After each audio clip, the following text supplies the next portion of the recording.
Welcome to the PA Books podcast. PA Books is a production of PCN, the Pennsylvania Cable Network. This program features interviews with authors of books on Pennsylvania people, history, sports, business, nature, and politics. While the focus is always on Pennsylvania, topics like the Revolutionary War, the Battle of Gettysburg, the Industrial Revolution, the coal and steel industries, and authors like John Updike, David McCullough, and John Grogan have a universal appeal. We hope you enjoy this podcast.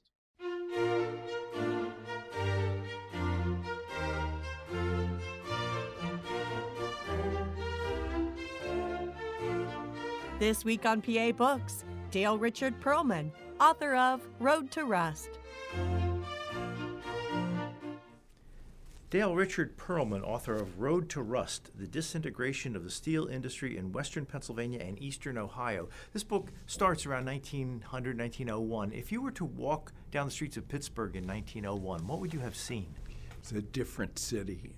You would see dirt streets. You would see, it was just getting going. However, in 1906, Pittsburgh was the sixth largest city in the country. It was either sixth or eighth, I'm trying to remember. And it had over 600,000 people. And it had maybe a little later, because this would be after a merger with Allegheny City. And but Pittsburgh would just be growing. It would be in its infancy. Why did you decide to start the book in 1901? Well, I started another book. It's an interesting story. Can I digress a minute? Sure. I had written a book called Centenarians, 100-100-year-olds who made a difference in the year 2000. And I thought that was a terrific year, and 100, 2000, they kind of rang a bell with me. So next I said, numbers. What if I chose 10 titans of Pittsburgh? And I selected 10 people who lived in 1900, and it was rather easy to do. You had people like Andrew Mellon, Henry Hines, George Westinghouse, Andrew Carnegie, Henry Clay Frick. There are two Pitcairns I could have chosen, and on and on. I came up with 12 key names, and I narrowed it down to 10. And I took this book to a writer's course at Yale, and they said, very well written, but books like that don't sell. So anyhow, I changed that book. They said, get some focus, get some excitement in it. So I started out that book with the death of Captain Jones, who was the #1 steelmaker in the country, not just Pittsburgh. And I also started it with Henry Phipps, kind of getting the patents for the steel industry from Captain Jones' widow. Maybe at a quick sale price, but not necessarily a fair price. And right there they said, you've got something really good going. So I wrote that book, Steel. Now, excuse me, it was the Jones of Jones and Laughlin? No, that's a different Jones. Was the Phipps of the Phipps Conservatory? Yes, absolutely it was, Henry Phipps. And the Jones of Jones and Laughlin was Ben Franklin Jones. And Captain Jones was a steel maker. And of course, Ben Franklin Jones was one of the Joneses, one of the people that I had selected as the top 10, and he's very much in the first book, because around 1852, Jones formed Jones and Laughlin Steel. Wasn't called that at the time, but that's what it became. And he was kind of a mentor to Andrew Carnegie. Carnegie called him his Solon, who was a great Greek legislator and sage. And anyhow, back to this. I followed that book with Carnegie's arguments with Frick, the Homestead Strike, the Johnstown Flood, all the way to the formation in 1901 of U.S. Steel. And I told that story from the viewpoint of Andrew Carnegie and Charlie Schwab. So my initial thinking was, I'm going to write a trilogy. So the second book, Road to Rust. Now I start the story in 1901 with the birth of U.S. Steel, but now I'm telling it from a different aspect, more from J.P. Morgan and the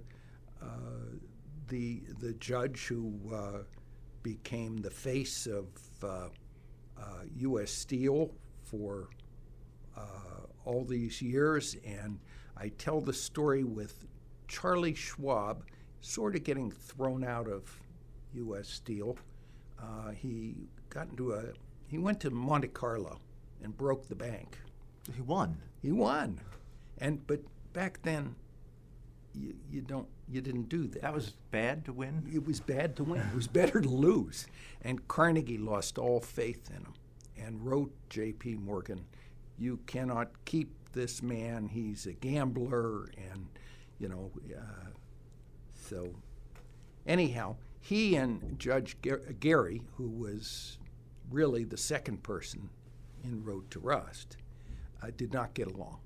So one was in the old school. Charlie Schwab was in this school of make steel as cheaply as you can, sell as much as you can, throw out your old equipment. If you can reduce variable costs, forget about fixed costs, go ahead and do it. And that was the philosophy of Andrew Carnegie. And the philosophy of Judge Elbert Gary was, let's get along with our competition. Let's make some deals. Let's fix some prices. Let's, maybe not fix prices, but let's make some accommodations. And of course, Schwab, when they used to have their meetings at Carnegie Steel, they would take a gold $20 piece and they'd put it in the middle of the table. And if someone didn't show up for the meeting, they would bet who gets the $20 bill. Well, Judge Gary didn't like that kind of thing. He was a straight arrow. And so he got rid of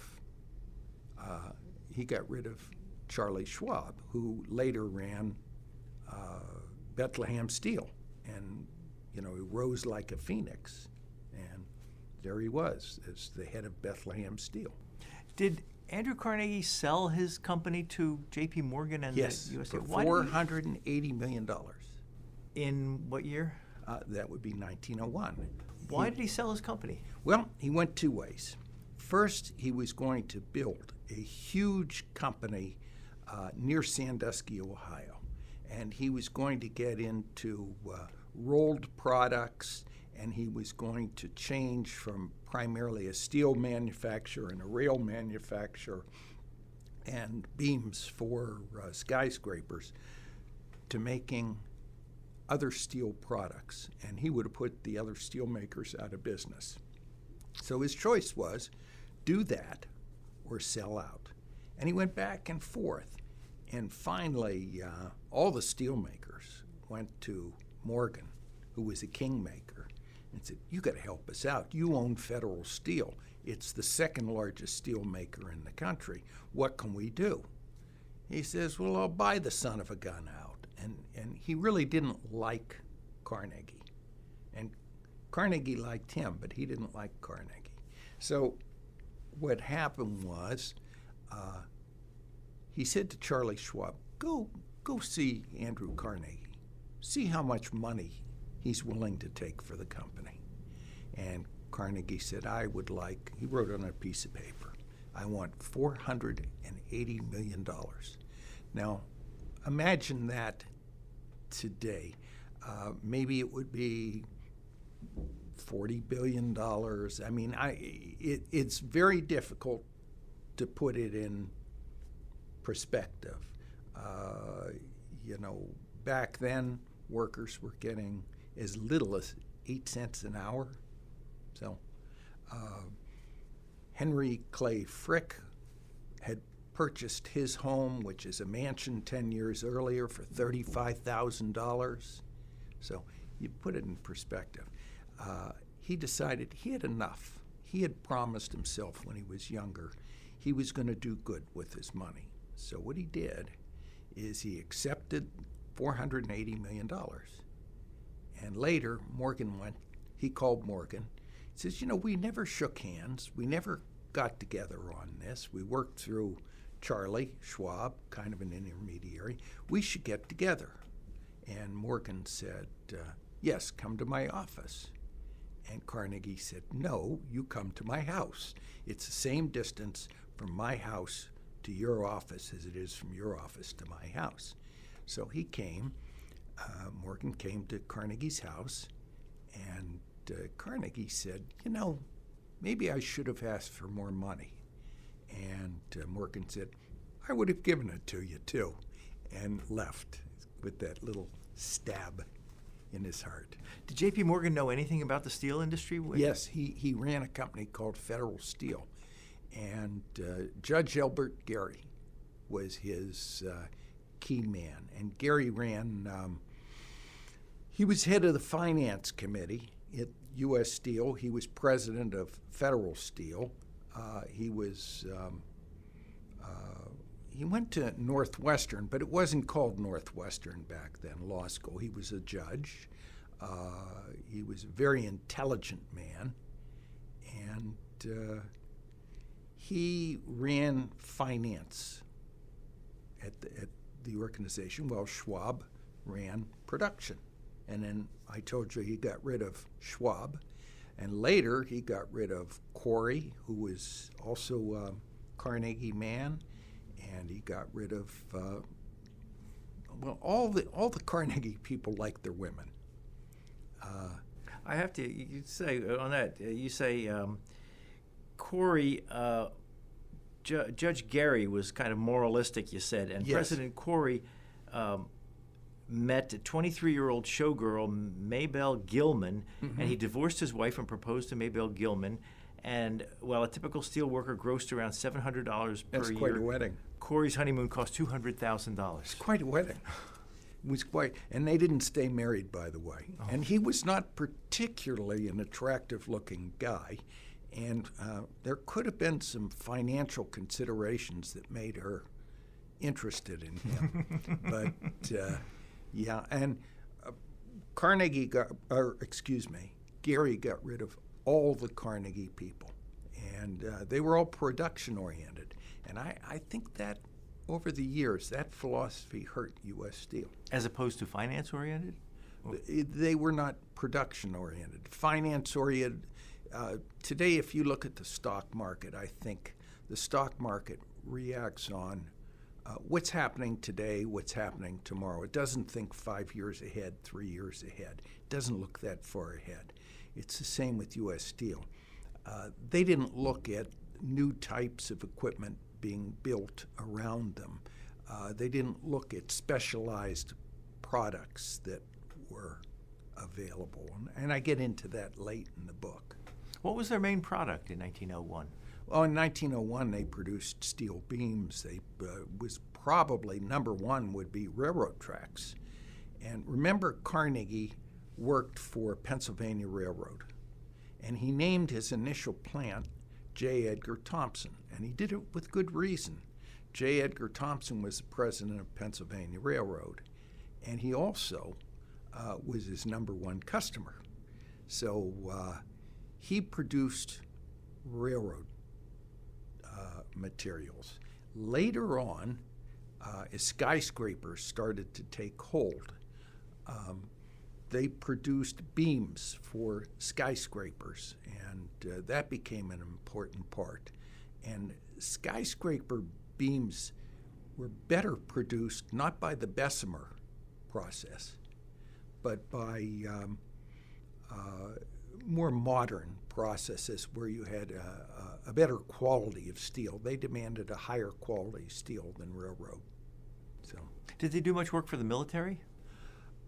Charlie Schwab did. He got in a lot of trouble, and that's in my earlier book. That's not in this book. For Carnegie Steel, he did, and they were making armor plate for the Navy prior to 1900. That's when it was Carnegie Steel. And what they did is they remade certain plate products that did not pass muster.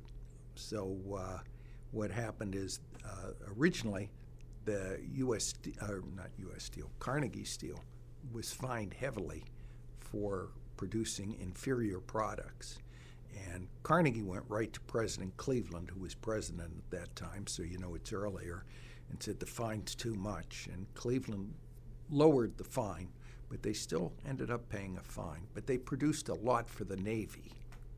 So when U.S. Steel came together in 1901, how much of the steel industry did they control? Probably around 40%, which is pretty hefty amount. And it was a loose confederation in 1901 when they formed it. It was not strongly put together. It was a conglomeration in the first year. And interestingly enough, the union, the old Amalgamated Union, which was a very weak union, struck in 1901. Just a few months later, they tried to get Judge Gary to unionize all the plants, and he refused. He offered them a lot of them. They should have taken it. But Gary said this was the worst year and the worst time of my entire career, because they were just not prepared for a strike. But neither were the strikers, so it worked out pretty well. We are recording this at the PCN Pittsburgh Bureau in downtown Pittsburgh, and there would have been steel mills all around where we sit, but Sure. Why did the steel industry develop here in the first place? Several reasons. Number one, coal deposits. Remember, we had Henry Clay Frick. There was coal all around here. The Mellons had a lot of coal, both Judge Mellon and Andrew Mellon. Limestone quarries. And actually, we had iron ore back in the early years. Not enough, but we had iron ore. But the coal, which they made coke, and coke was the material that was used to heat the ovens. And we had what are called beehive ovens. You had thousands of them surrounding Pittsburgh. And people called Pittsburgh hell with the lid off because it was hot. It was dirty. You would ask what it was like in 1900. People would swim and get the water out of the Monongahela River, and the companies would dump their slag and their materials in that same water, and disease was rampant in this area, and people didn't live very long. Mill accidents happened all the time. 1906, there were 195 deaths in Pittsburgh alone. Now those are accidental deaths. That doesn't count pulmonary disorders that killed people. It doesn't count typhoid, baby deaths, starvation, all those things. This was not a good place to live, but by the same token, it had all the products that were needed to make steel. And eventually they brought in immigrants, so they had cheap labor, cheap limestone, cheap coke and coal, and enough iron ore, and then later they got more iron ore from the Mesabi district and areas like that. Henry Oliver and people like that brought it in. What would life have been like for an immigrant steelworker in 1901? Not good. I talk about that a lot in this book, that the lowest paid workers, the day workers, they might get 7 or 8 cents an hour. I compared that. Back then, milk was not as cheap as you would think it would be. It was 27 cents for a gallon of milk. So the cheapest worker had to work 3 hours to 4 hours to get a gallon of milk for his kids. Many of these men could not afford wives. They lived in boarding houses. Naturally, the boarding houses had no indoor plumbing. They had a basic oven in the basement, no light, of course. Heat came from coal fireplace. As I mentioned, I told you how many got their water from the Monongahela polluted water that they drank. And I'm reading another book called The Bully Pulpit, and they're talking about the book The Jungle in it. And similar here, that when a guy came in as a young buck, he was strong, he worked in the mill, he could earn 9-10 cents an hour, maybe even 12 cents an hour. But eventually he was going to get hurt, and eventually he would become less valuable, and he would become unemployed. And these people, I think of it like a wad of tobacco, that the company sucked the juices out of the wad of tobacco and spit it out at the side of the road. And that's sort of what happened to these guys. It was not a pleasant lifestyle. Did they live in company houses like coal companies? Some did, some didn't. When you got to Jones and Laughlin Steel, they did live in company houses. And those company houses were tightly controlled.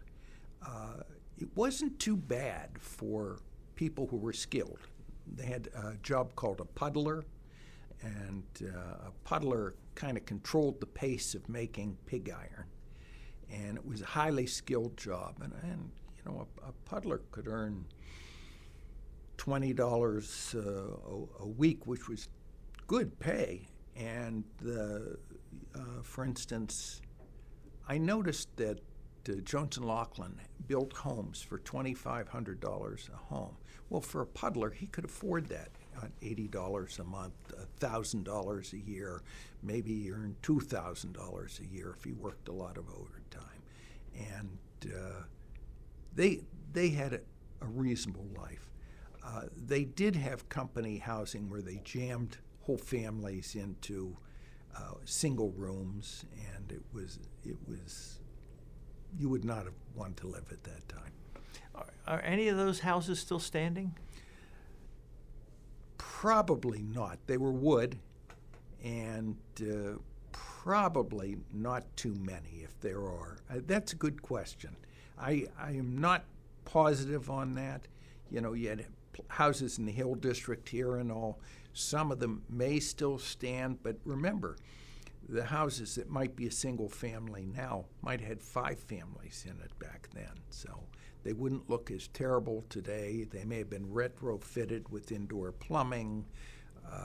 It's the houses that they had then don't exist as we know it now. What were the big immigrant groups? Generally, the Eastern Europeans, and they suffered the most. Let's categorize it. If you were Welsh, generally, those were the people who were the puddlers and the skilled people.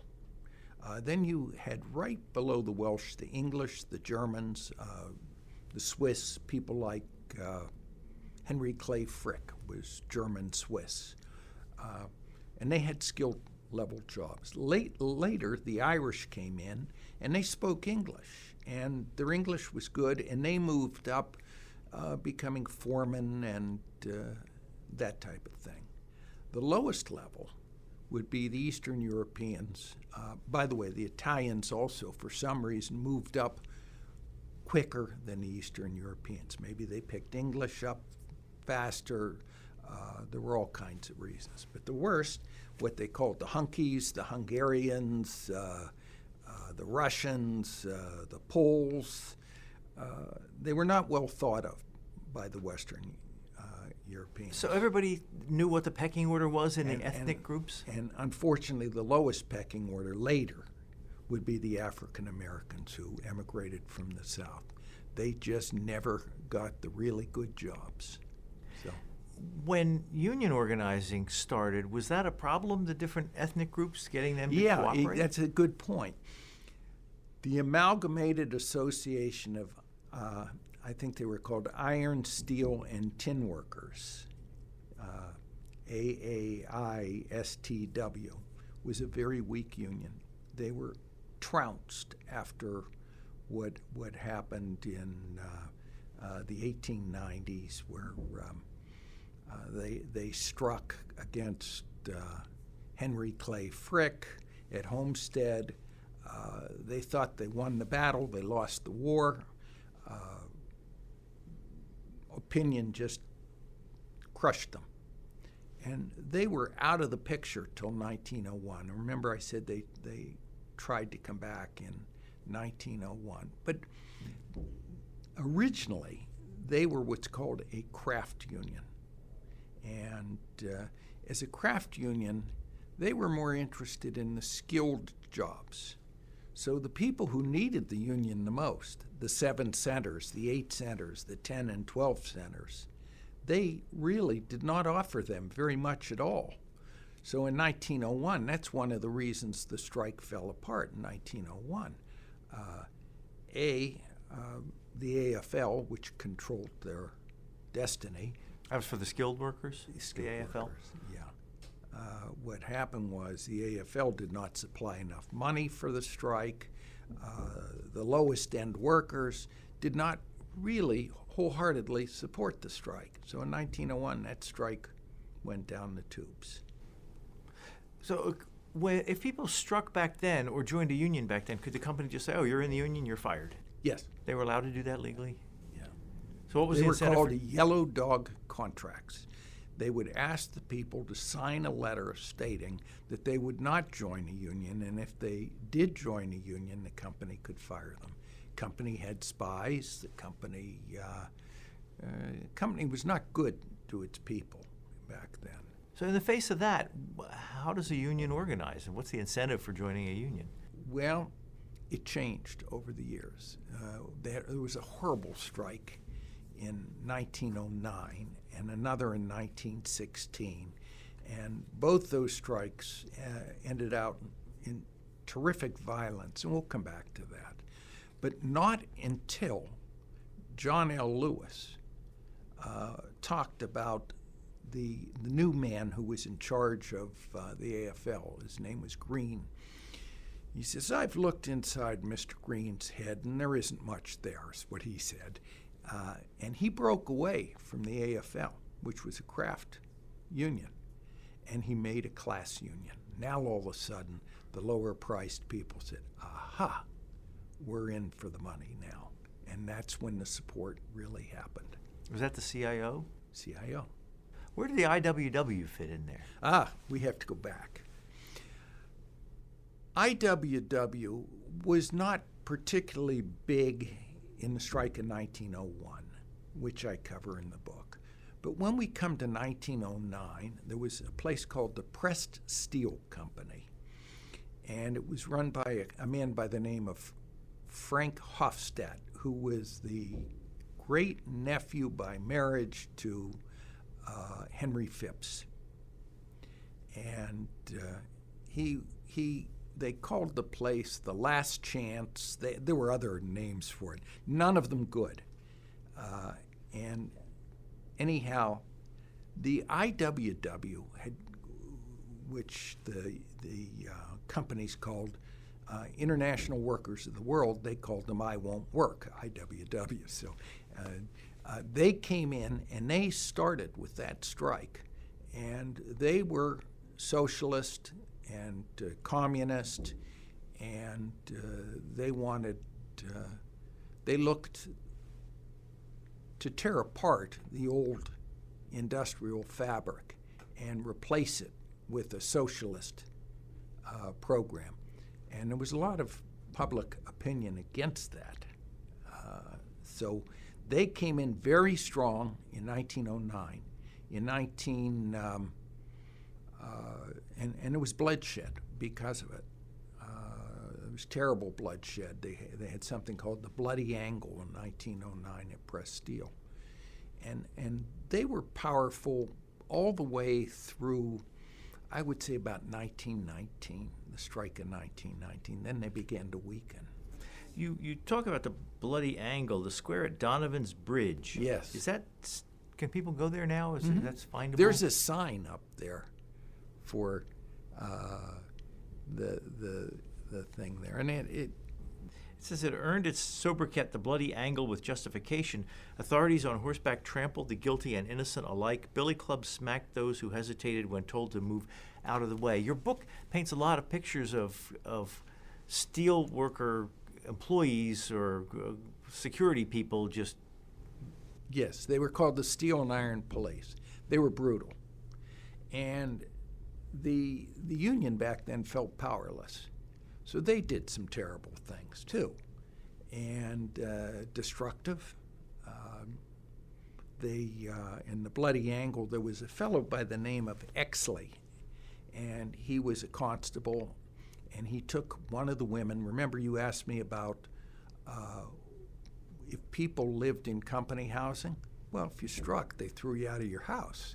So they threw this poor young lady with a baby, and the paper in the local paper in McKees Rocks has a picture of this poor lady's pram and baby paraphernalia on top of a wagon being thrown out of her house by this man Exley.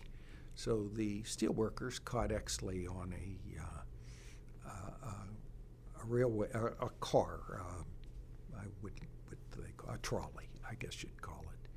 And they said, "You think you're pretty tough throwing ladies out of their houses. Are you tough now?" Of course, he said, "Yes, I am." Pulled out a gun. Shooting began. They killed him, and they also killed 3 other scabs in that, and that started a riot. And that's the bloody angle, and it was horrendous. And no, the workers shouldn't have done that. They were lawless, etc. Sometimes these coal and iron police could get brutal, equally brutal,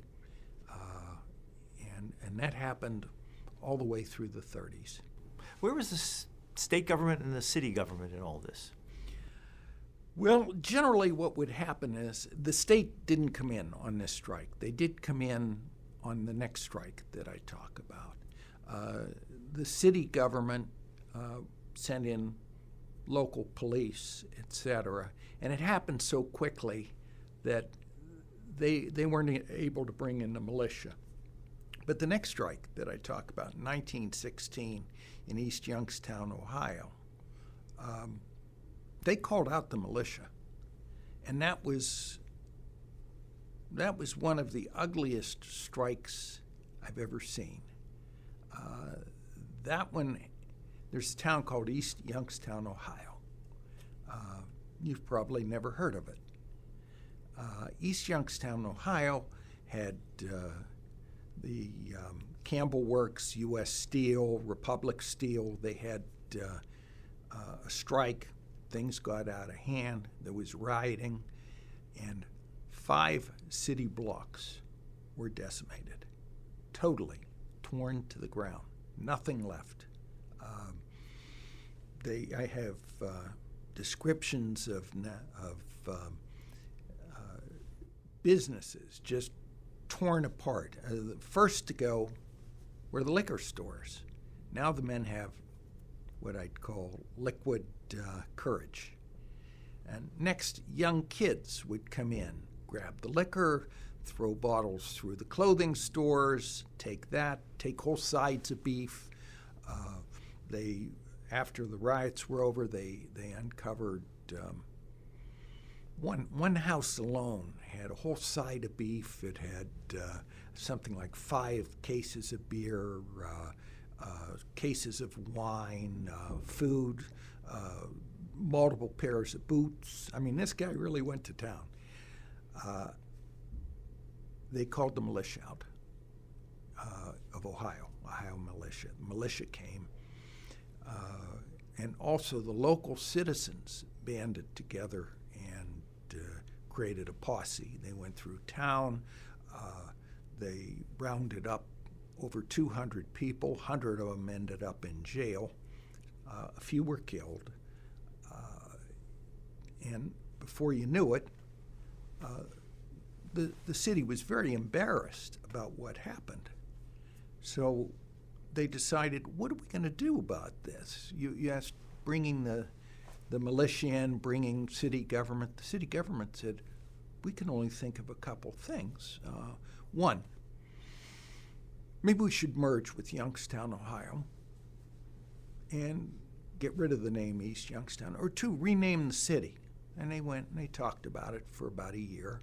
And they renamed the city to Campbell, Ohio, in honor of James Campbell, head of the steel mill. And James Campbell, who died in 1933, happened, they say, to be the wealthiest man in Ohio when he died. And by the way, his early partner was a guy named Wick. And Wick is a big name in Youngstown, Ohio. And the city would have been named Wick, Ohio, except Mr. Wick decided to take his family on a boat trip in 1912 on the Titanic. And the last they saw of Mr. Wick was where he was on board waving at the people, waving goodbye to his family. Is that town still called Campbell? It's still called Campbell. Let me ask you about a couple of people in your book. First of all, Samuel Gompers. Absolutely. He was one of the fathers of craft unionism and was a great hero, more so in, I would say, the clothing industry in New York. The steel industry was like a stepchild to him. He was very big until, I'd say, the 20s, and then he passed away, and he fought against the type of unionism that John L. Lewis would have liked to have had, which is more all-encompassing. But he just wanted the skilled trades? Yeah, he didn't visualize the importance. Remember, industry was just getting big back, in his later years, 1900 to 1920-ish. People were still doing craft unionism. We had, in Pittsburgh, they made bottles and glass and specialized things. And that's where he thought the unionism should go. Another name is Mother Jones. Oh, Mother Jones was a rabble-rouser. She lived a long time. Some say she lived to be 100. I don't show that that's true. I think they kept adding to her age. She worked in the coal mills. She could really rile up a crowd.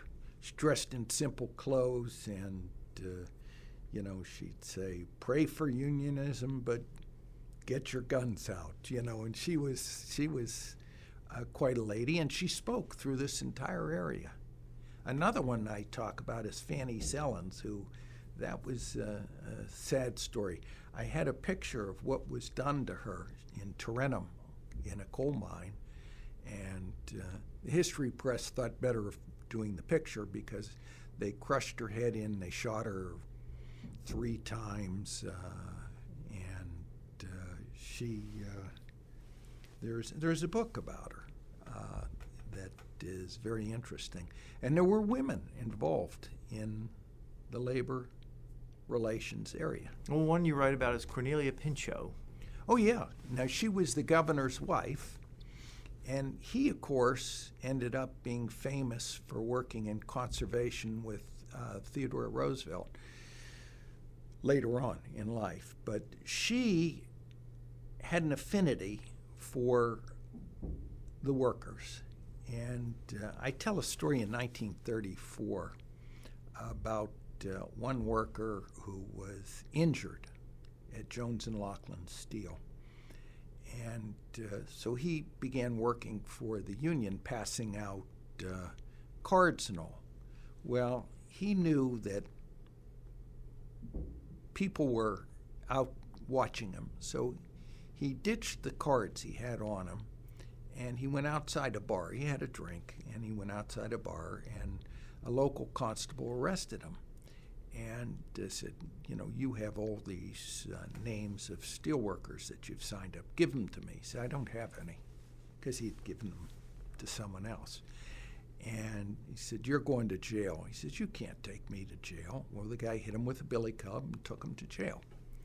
The next thing you know, they asked his wife to sign him up for a sanitarium, that he was not sane. And they dragged this guy off. The wife refused, of course. They dragged him off. They took him before a commission. They said, he's insane. They dragged him off.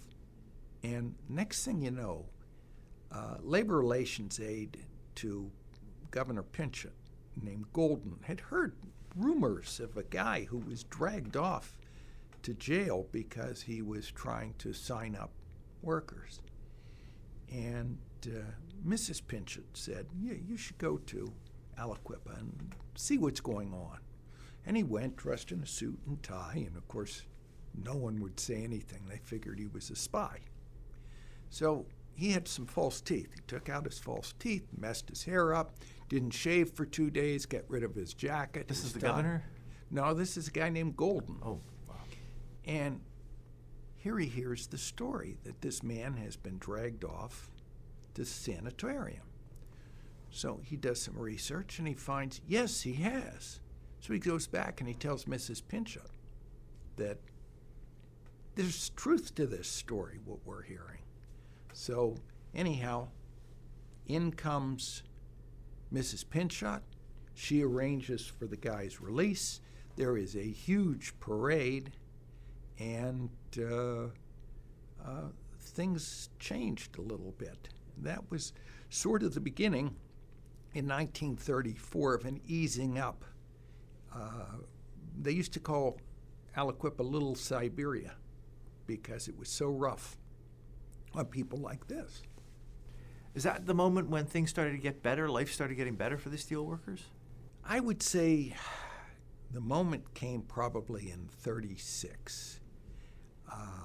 That's when John L. Lewis, who was a tough, loud, strong, big guy, came in, and he said, we're breaking away. We've had enough of this.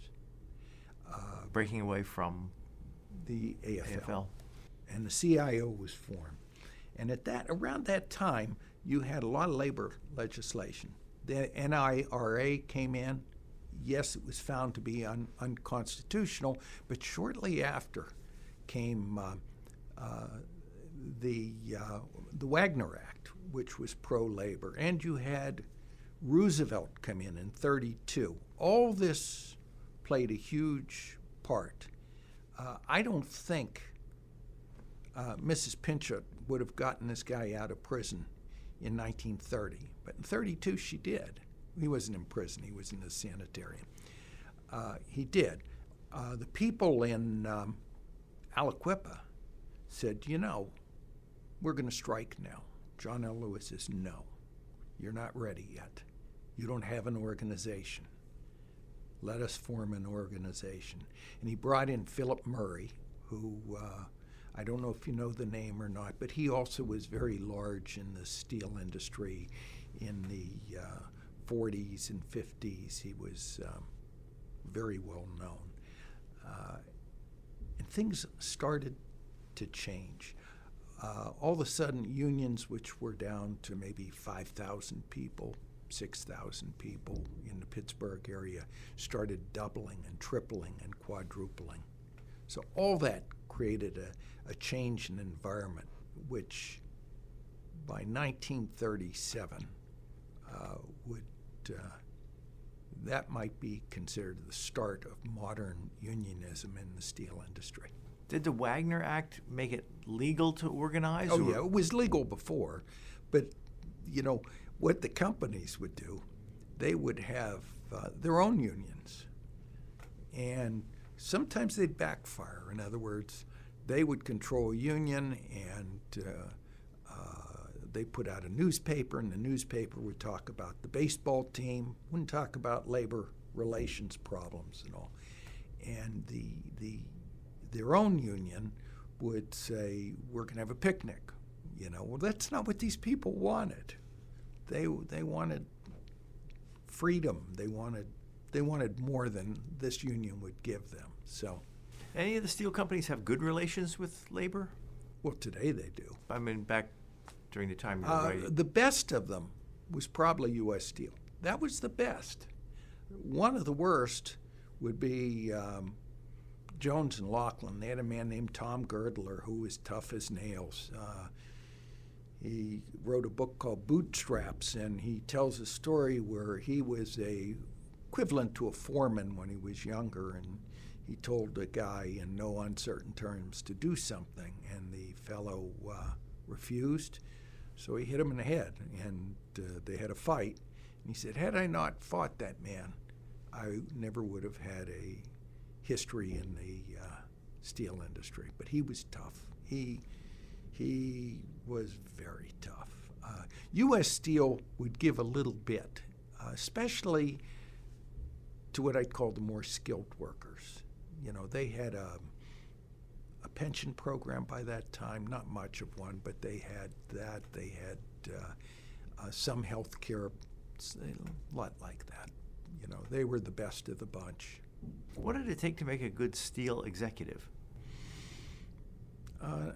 Toughness, a knowledge of manufacturing steel. There's a lot to it. I've toured a lot of steel mills, and you have to know mineralogy. You have to know steel making.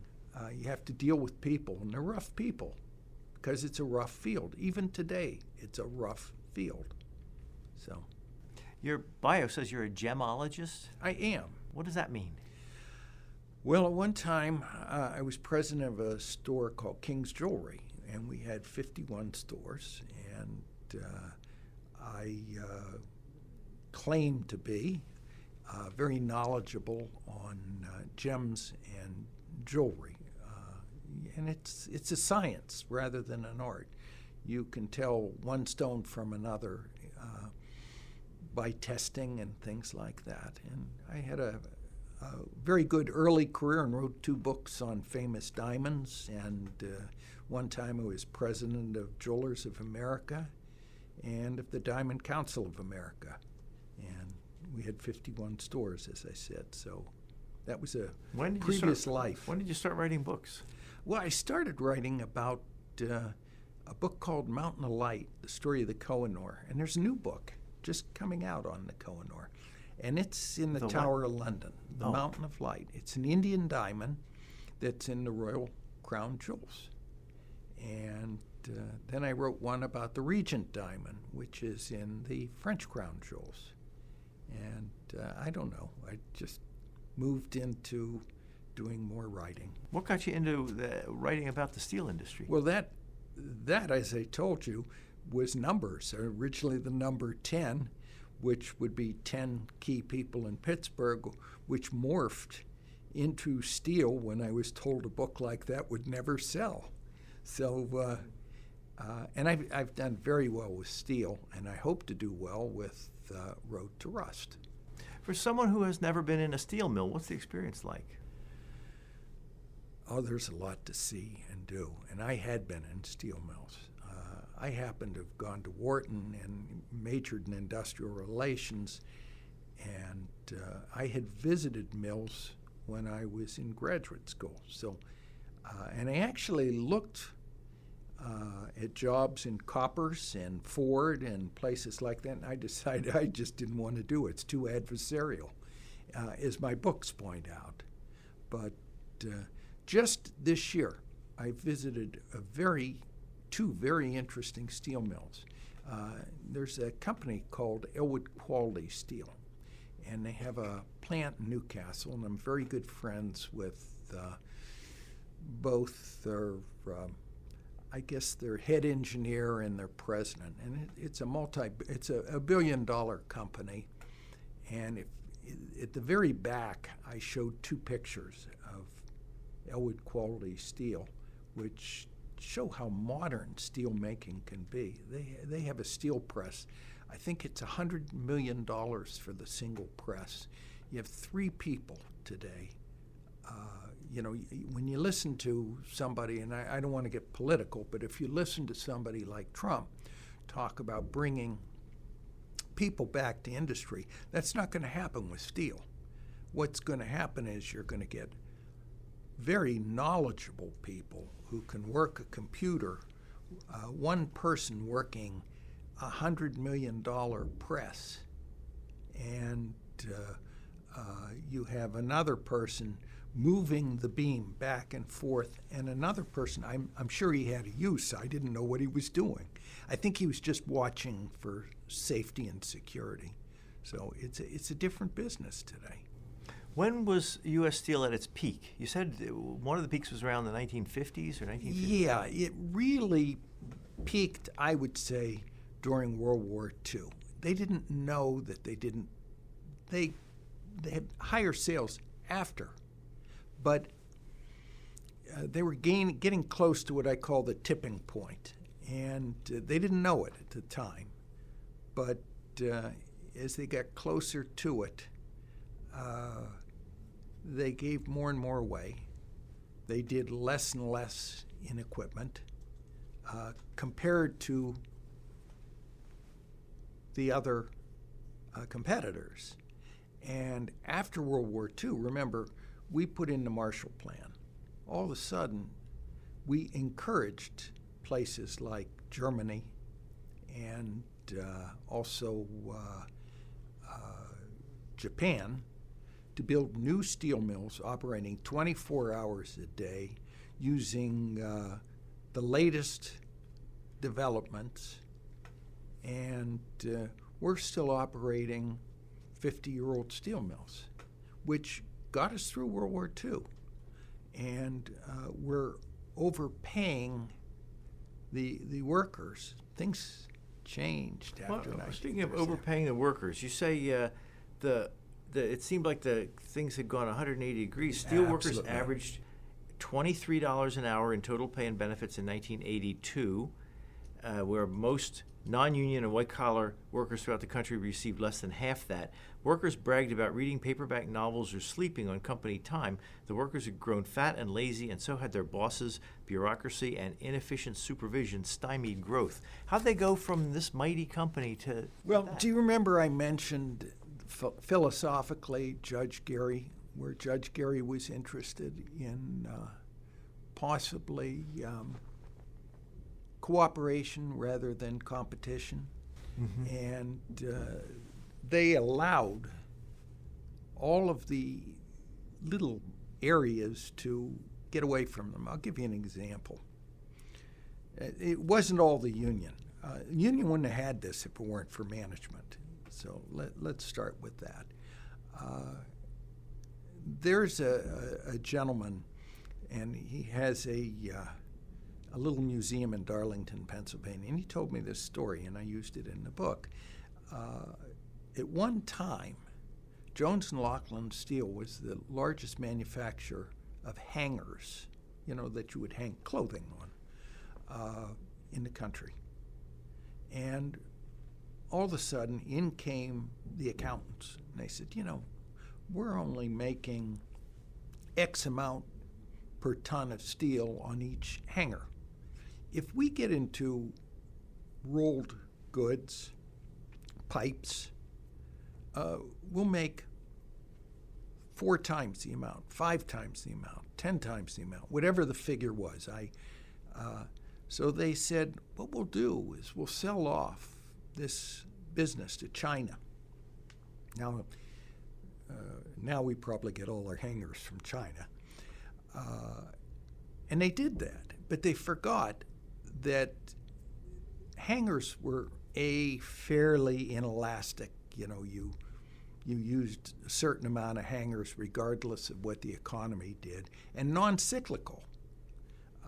A lot of businesses are cyclical. They go, good times are terrific and bad times they're terrible.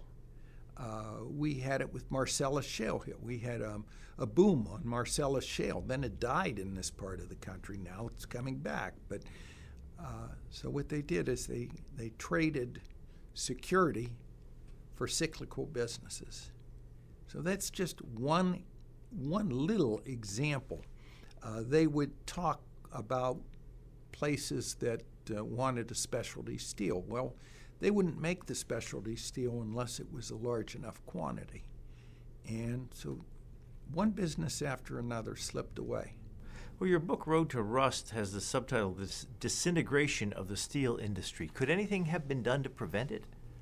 I think a lot could have been done to prevent it. I really do. I think it was a different philosophy we could have had back then. I think management was concerned with different things, and they took different tacks to save it. For instance, what U.S. Steel did is they bought an oil company, and rather than investing in steel, which they felt was a losing proposition, they went into the energy business. So I think if the steel businesses were a little sharper and a little tougher with the manpower, I mean, they were giving 13-week vacations. Well, nobody had 13-week vacations. Maybe school teachers did. But school teachers were not getting paid per hour what steel workers were getting paid. And $23 an hour may not sound like a lot now, but you have to remember back then, that was a lot of money. You know, that probably would be $35 an hour, $40 an hour now. I mean, so they were a little bit lax, and government didn't help either. You know, government put in some pretty silly things that created problems. Are steel mills in the U.S. today stable, profitable? Some are. Nucor, it's funny, we were talking about Nucor. I saw a statistic. Back when I'm talking about early steel making, it might have taken 10 man-hours to make a ton of steel. Nucor can make a ton of steel in 15 minutes. So I don't know how you describe a 15-minute man-hour. It's not a man-hour. U.S. Steel's probably number 16 in the world. Unfortunately, U.S. Steel, not the company, U.S. Steel, it falls behind, I think it falls behind China and India, and I'm trying to think who else. I think it's slightly ahead of South Korea, but there's the name is just escaping me what country it would be, but they're distant fourth. Are you working on another book? I am, and it has nothing to do with these. It's a murder that took place in Newcastle in 1978. So I hope I stick with it. It's kind of a gruesome book. It's not the kind of things that I ordinarily write about. I like to be more of a positive person. This is not a positive story. It's a negative story. Well, we are out of time. We've been speaking with Dale Richard Perelman. He is the author of this book, Road to Rust, The Disintegration of the Steel Industry in Western Pennsylvania and Eastern Ohio. Thank you very much. And thank you for having me. I enjoyed it. You've been listening to a podcast of PA Books, a production of PCN, the Pennsylvania Cable Network. We'd like to hear from you. Our email address is pabooks@pcntv.com. Like us on Facebook to learn more about PA Books.